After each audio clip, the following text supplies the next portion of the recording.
Alors bonjour, aujourd'hui je vais vous faire une petite vidéo sur un petit rythme de samba.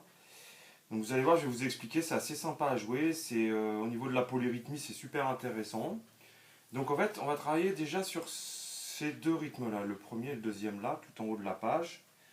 Donc en fait au début, alors vous verrez il y a le petit point et le trait sous le tom basse là, ça veut dire qu'on étouffe et on ouvre.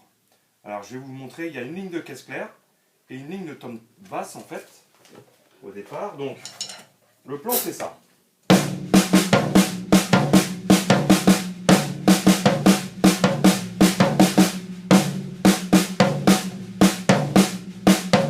Donc j'ai les plans ici au tom 3. Je fais une petite ligne rythmique au-dessus.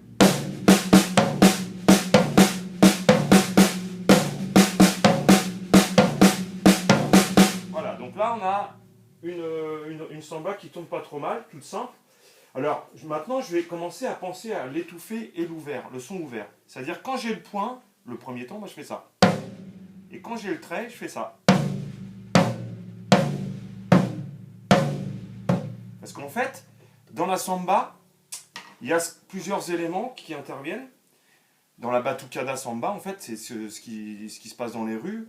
Vous avez le sourdo, le gros tom en fait, qui est porté en bandoulière, qui est assez énorme, hein, qui fait à peu près ce diamètre-là, qui est joué avec une maillotche au bout.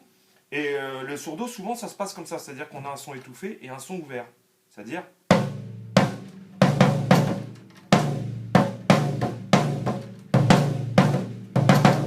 Par exemple, voilà.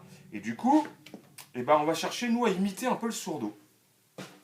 Et ce qu'on joue à la caisse claire, c'est la partie de tambourine. C'est les petits tambourins qui sont tout petits comme ça, qui se jouent avec une baguette sur le côté.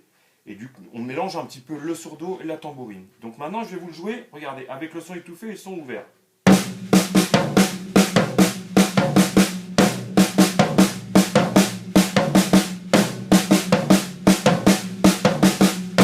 Maintenant, regardez, je vais aller un peu plus vite, puis je vais rajouter au niveau des pieds ce qu'on appelle la basse samba. On a aussi d'ailleurs dans la bossa nova que je vous ai envoyé la semaine dernière.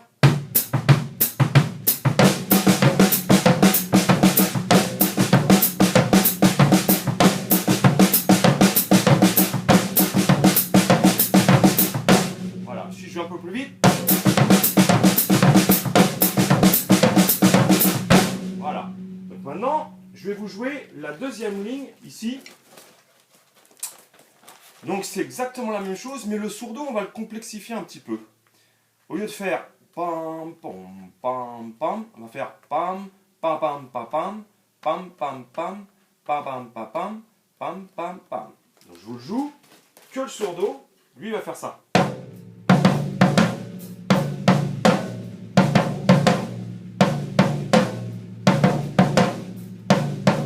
Et maintenant je rajoute ma partie de tambourine dessus.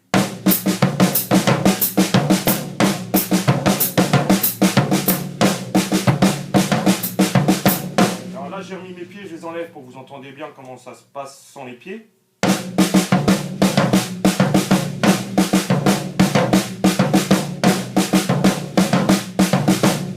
Voilà. Alors, qu'est-ce que je voulais vous dire voilà. Alors oui, ce que je voulais dire en fait, ce qui n'est pas évident là-dedans, c'est la polyrythmie entre les deux mains, bien sûr, et puis d'avoir une bonne souplesse sur votre main gauche pour aller vite.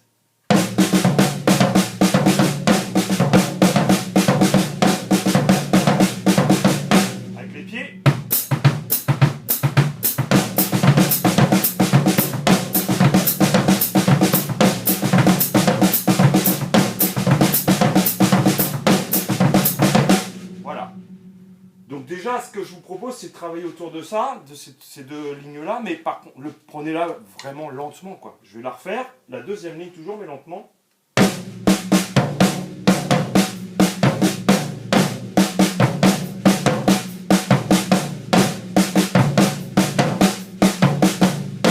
Alors moi, je joue avec l'étouffé et le son ouvert, mais vous n'êtes pas obligé au départ. Vous faites tout en son ouvert.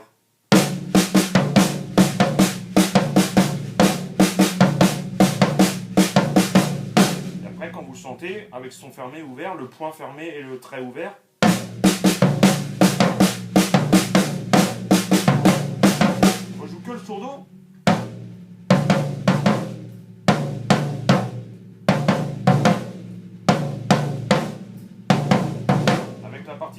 dessus.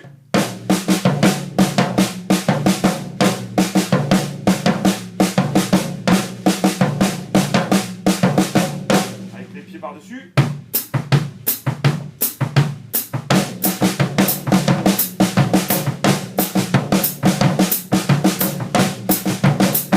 Alors là, je mets les pieds bossa avec poum, tchipou, poum, tchipou, poum. On peut simplifier, on peut faire juste poum, poum, poum. Beaucoup plus simple.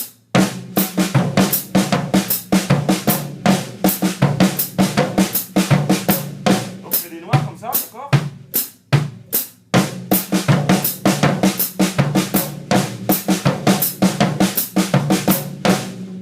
Et puis si je veux avancer un petit peu sur la troisième ligne, c'est la deuxième ligne, mais on va se déplacer au niveau des tomes.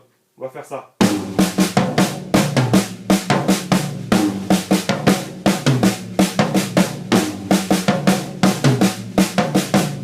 Donc le tome il fait ça.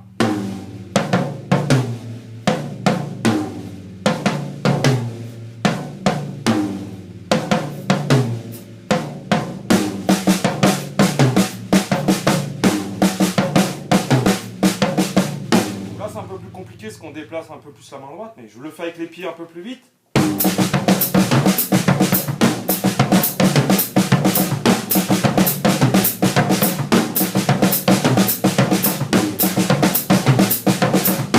Voilà, donc là on a un effet un petit peu de masse, on a l'impression qu'il y a plusieurs instruments qui jouent, et c'est ça l'intérêt en fait de la batterie, c'est que justement on peut superposer plusieurs lignes rythmiques qu'on a dans la batucada.